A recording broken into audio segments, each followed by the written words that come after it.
Do you know what? It was so difficult because, you know, what value have you got at that point? And I think it was more,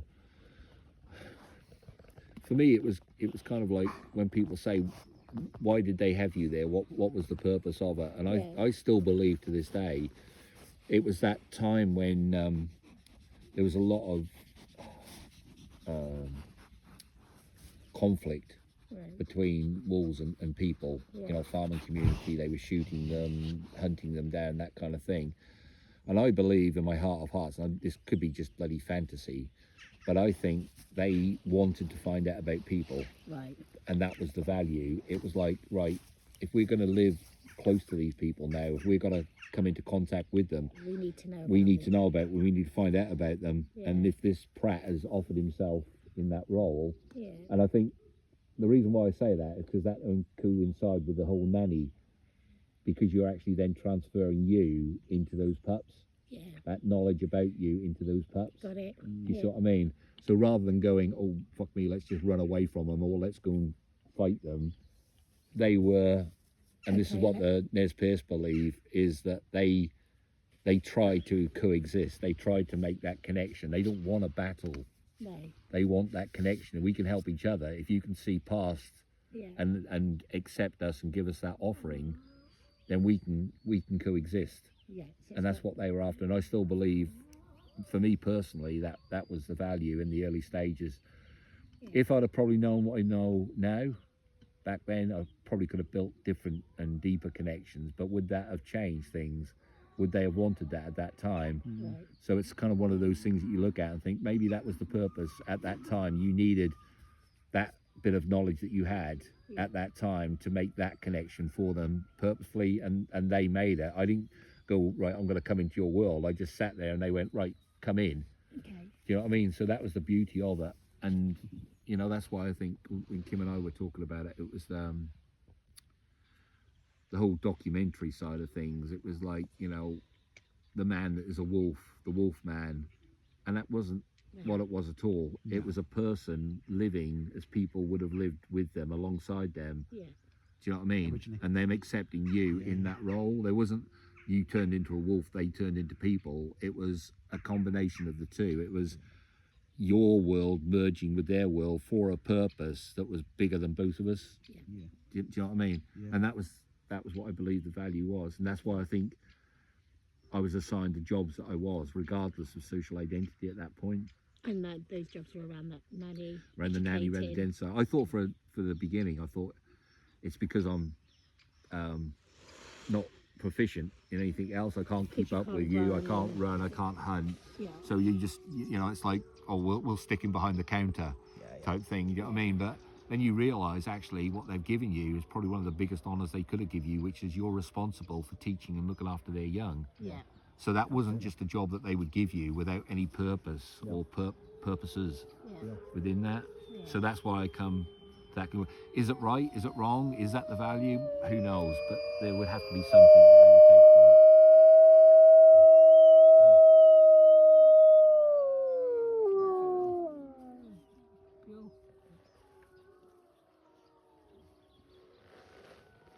Did you know what your character was then? Was this something you learned No, since, I suppose? it was then where you start to see the different characters. At that point, I think, Mark, it was more kind of the old beliefs, you know, the hierarchy, two alphas, beta, that kind of thing. It was very much along that, and I unfortunately took that with me. Hello, baby boo, right? But that's all you was taught. Yeah, you would know. So. Yeah, you wouldn't challenge it, but then when you're with them, that makes you challenge that. Absolutely. You know, this isn't what you think it is at all. You know. And here we are now. Did you even think about your character back then? At that really, time, no. did you realise that we had the same characters back then, or did that come later with the captive? I very quickly realised that in that environment there was no way I was going to be an alpha. You're not going to go in there and rule them, type thing. You know, like Tarzan. Of what you'd been told. You'd been taught. Yeah. You know, and actually, it was difficult for me to find a character that fitted that mould. Do you know what I mean? Because the ones that seemed to make the decision weren't the big, bold ones that went forward. They weren't attacking everything in sight, you know. So that was one of the complete turnarounds on it. you know, we did have a protector, but he was nothing like that character either. He was something that you could trust and would look after you and protect you. And I think you have to be with them to find out that side of them. Do you know what I mean? Because if you're watching them from distance, you can hallucinate. You know, you can, and you would have to base it on our world because there's no other situation from it. But I think very quickly you could see where the military connection would have come in, and where the First Nations people have learned all the things that they've learned. Do you know what I mean? Yeah. And it's, you know, that small group of people that was very self-sufficient, that all had an individual role that worked very well as a small unit. Yeah. And you could liken that to any special forces unit, you know, in the world today. And people go, well, how did wolves get special forces techniques? And you go, well, they didn't. It was the other way around. We got them from the First Nations that learnt them from the animals. Yeah. You know, that's where most of our tactics still to this day that have lasted the term have come from the first people watching them, learning from them and going, okay, this is how they hunt, this is how they protect their family, this is how they work. Best, most natural hunters in the world. The most natural hunters in the world, yeah.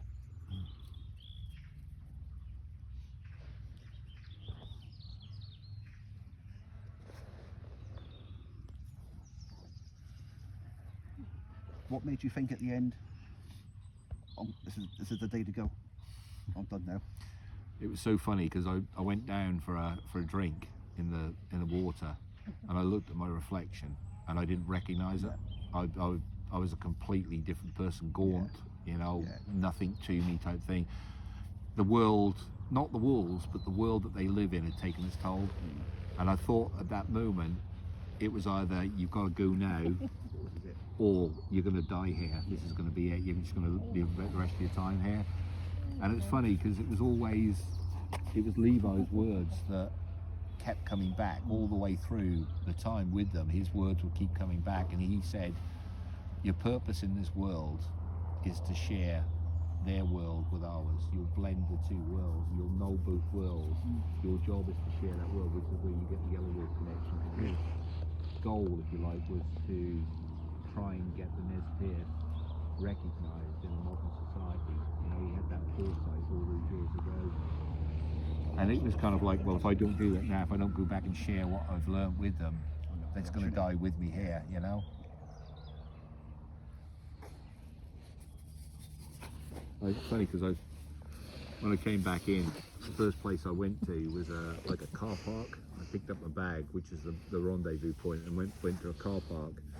And as I got there, there's a school bus in the car park with all these kids on it. And you can imagine me coming out the forest like, and I thought at that point, I wonder if I was responsible for a lot of the Yeti sightings in that area. You know what I mean? Yeah. Did Levi expect you back, or was he like, didn't think you'd see you again? Yeah, no, it's so funny because their beliefs are. It's natural for them, I suppose.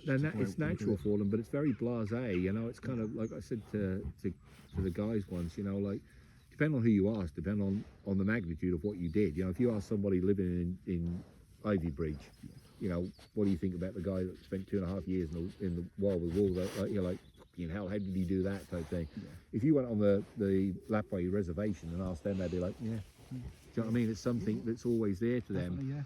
But their belief, Mark, is, you know, they have utter faith in the peace that they make with nature, which is why they can let like an 8-year-old child go out for a week and a half to fast to find their spirit guide to come into adulthood. Yeah. And I said, you know, do you ever worry about them being out there? And he said, nobody will ever get hurt when they're on a spirit quest. You know, it's a written law. Yeah. And I think it depends on your purpose. If your purpose is to go there and hurt them, harm them, don't respect nature, he said very quickly, nature will bite you, and it's a tough place to live.